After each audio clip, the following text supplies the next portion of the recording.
Welcome everyone to Train Tuesday. I'm your host, Jim Wigan with Athearn. So glad to have you on board. Hey, if you're a fan of the 90s, we got something for you, and we've got a little bit of something for everyone that's modeling from the 70s to the 90s. We're going to be talking about some standalone well cars as well as some box cars. So stay tuned for that. Now, if you like what you see delivered on a weekly basis from your friends at Athearn, do us a favor. Like and subscribe and hit the notification bell. That way you're notified every time a new video like this drops into our YouTube channel. Also, do comment. We try to answer as many comments as possible. We don't always get them all, but we try. So if you got any questions about anything that you're about to see on this episode of Train Tuesday, I want to remind you that there are links in the description below. It will take you right to the Athearn website, and we'll show you the original PDF announcements for both products that we're going to be talking about, as well as links to the website so you can purchase should you desire to. Now, everything that I'm going to be talking about is in stock right now. However, it's been a couple of weeks since that delivery came to our distribution center. So stock may be getting thin. So unless you pre-ordered one of these, you might want to talk to your Athearn dealer before they sell out.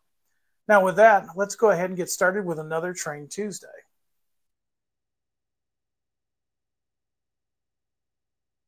We're going to start and talk about these Husky standalone well cars. Now, these Husky standalone well cars, they really came about in the 1990s. So all the road names that we're offering are from the mid-1990s.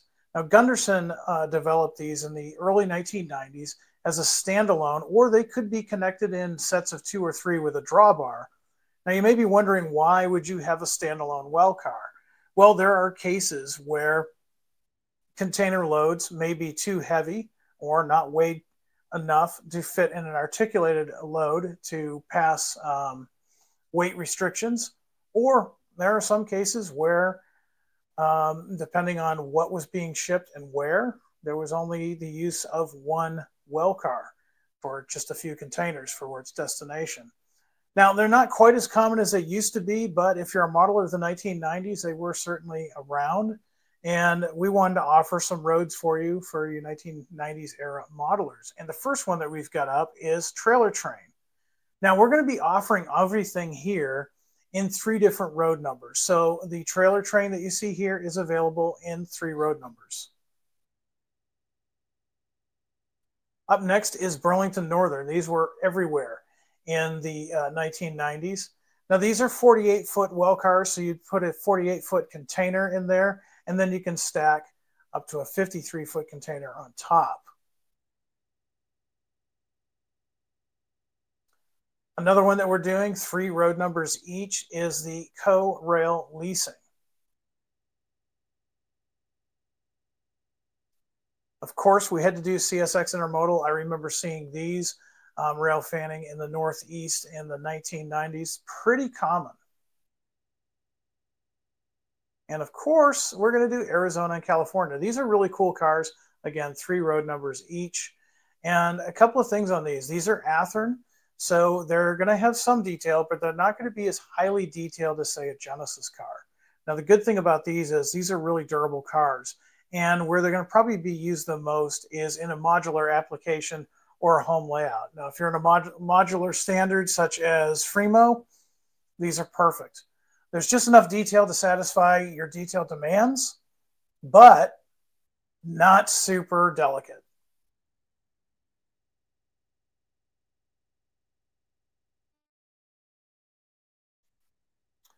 Now, we're also going to be talking about the features of these cars. So again, these are 48 well capable carrying 20 to 48-foot containers on the bottom and up to your standard 53-foot containers on top. So you have a couple of different options here, especially if you're modeling the early 1990s.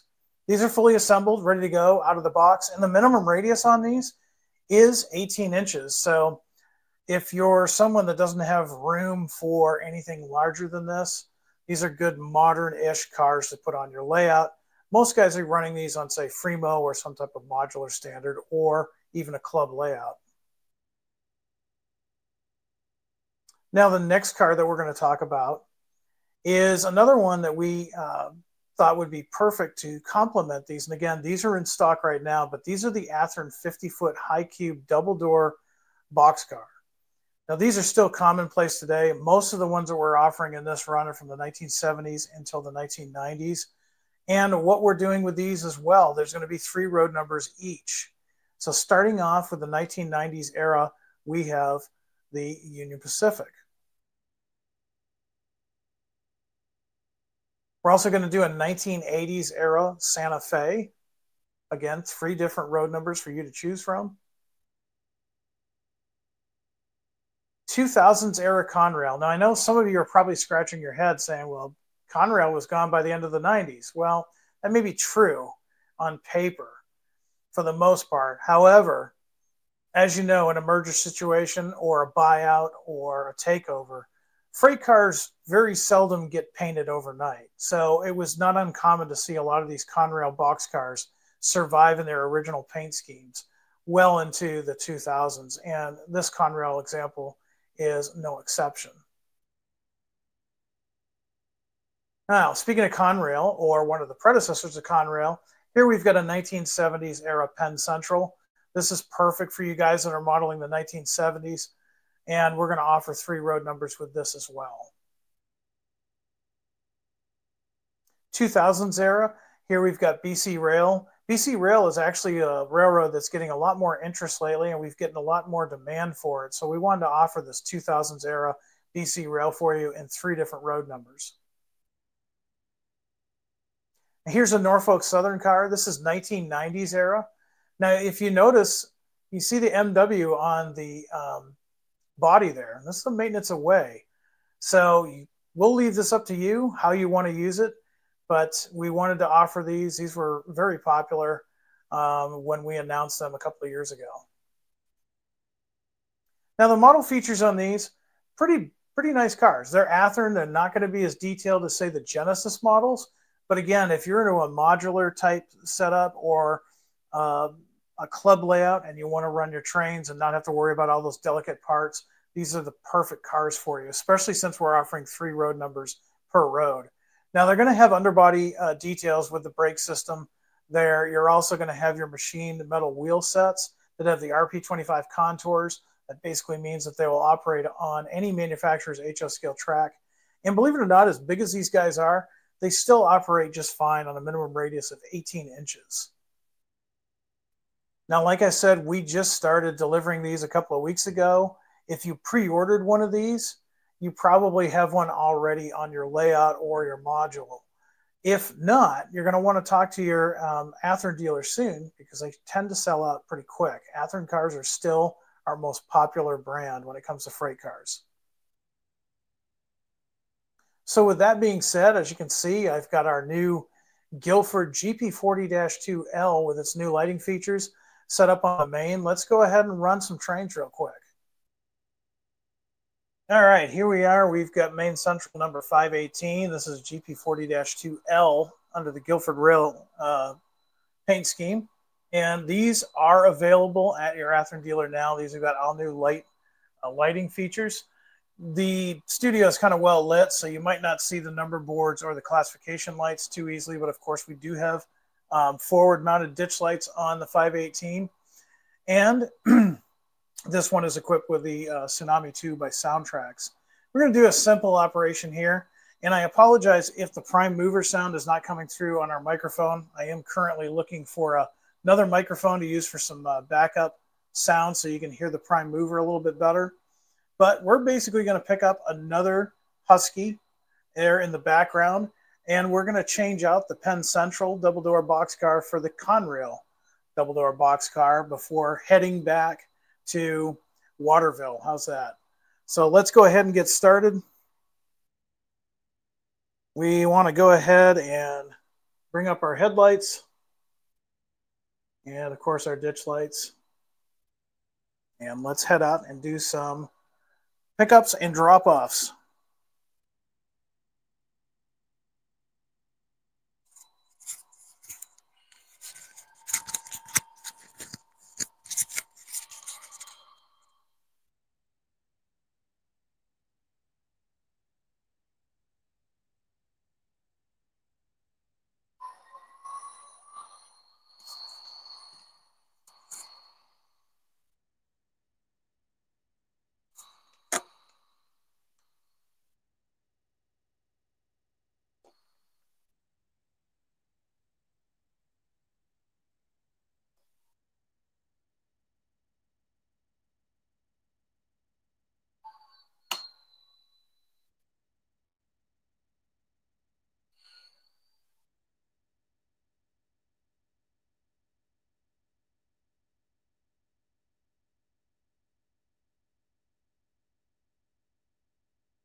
All right, move that out a little bit more so you get a wider angle. Let's go ahead and back this out.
Now, I apologize.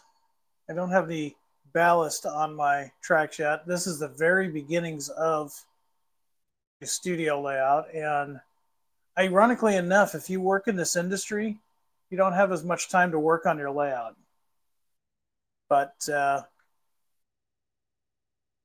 as you've seen with the Unscale layout, hopefully in the next coming months, you'll start to see something. And we'll actually probably do some online operating sessions as well. Questions and answers can be done during the live. Now, since both of the Huskies are going back to Waterville with me, I'm just going to move the Boxcars out of the way and connect the CSX and the Arizona together. We're just going to store these guys here on our spur.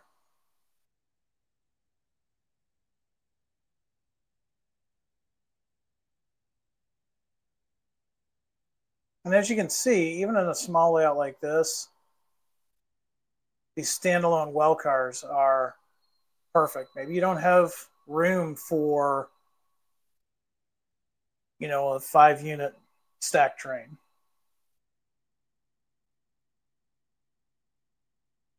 But with these standalones, you can definitely add these in amongst your fleet. Even if you've got a shelf layout, you can put one of these on the layout and do what I'm doing. They don't really have a industry here, but I have a team track. Or I can just have run through. We're going to go ahead and spot the CSX well car back on our main.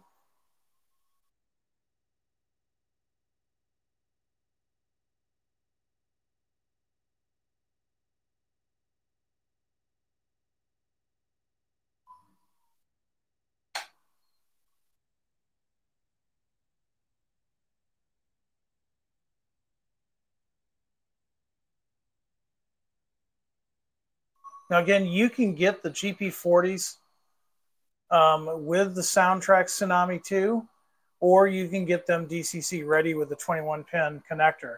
A lot of people are asking, do those come with the LEDs? Yes, if you get the sound or the decoder ready versions, they do come with all the LED lights. You just need to hook them up and you're ready to go.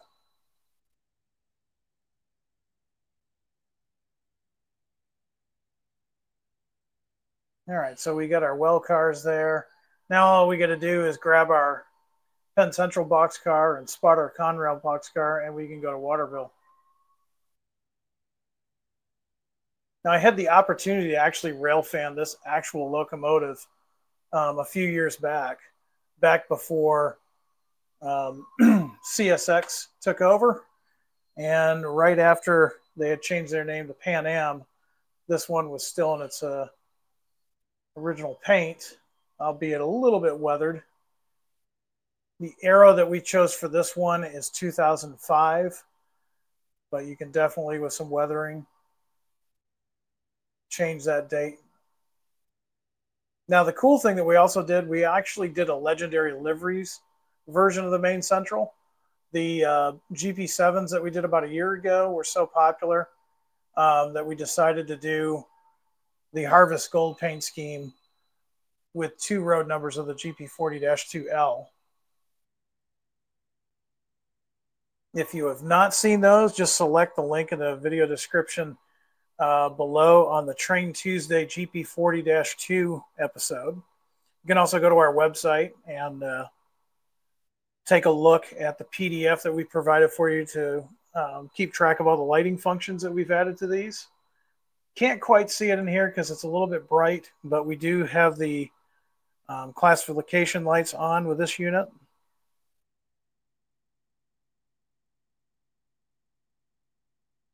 By the way, this locomotive is out of the box. I haven't done anything to it. I haven't done any programming. It's still on cab number 3. We're out of the box. You can see these are really nice, smooth running locomotives. I'm in speed step 5 right now. And again, these double door box cars, these are great for operating sessions. You don't have to worry about small and delicate parts getting broken off.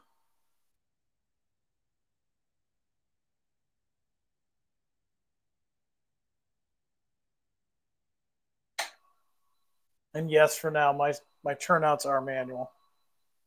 I might do servos. I haven't decided yet.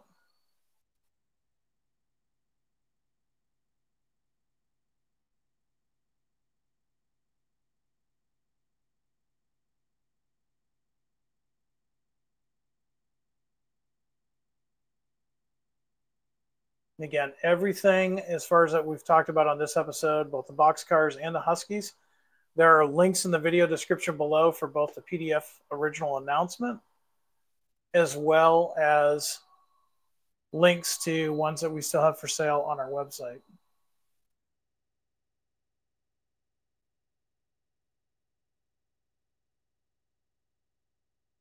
All right, we'll go ahead and spot our Conrail. And since this is an Athearn boxcar, we're going to spot it at the Athearn door there on our warehouse.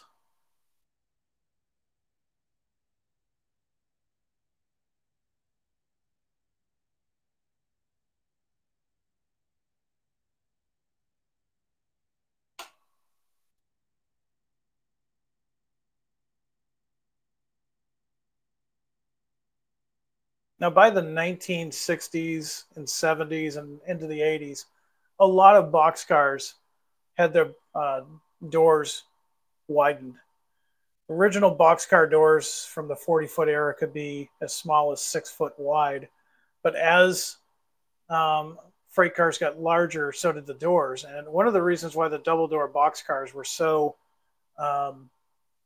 loved by industry is because with both of those doors open, it was real easy to get a forklift in there. A lot of these were used for, say, corrugated material or paper material.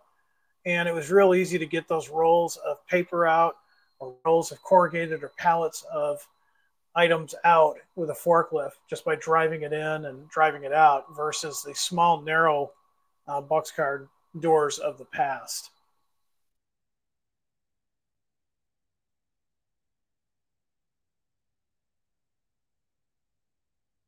All right, we secured our Conrail. We've let the warehouse manager know that their shipment has arrived. We're going to go ahead and get back on the main and then head to Waterville.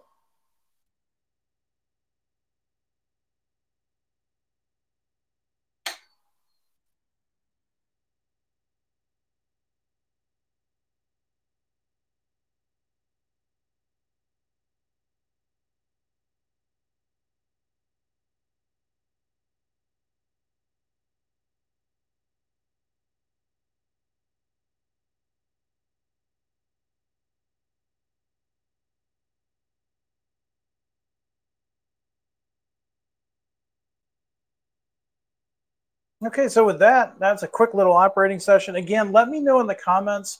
I'm floating around with the idea, since we're not doing Train Tuesday live during the summer, if we do a couple of live operating sessions with our new products. And that way, have a Q&A session during the middle of it or at the end of it. Just let me know in the comments if that sounds like something you'd be interested in.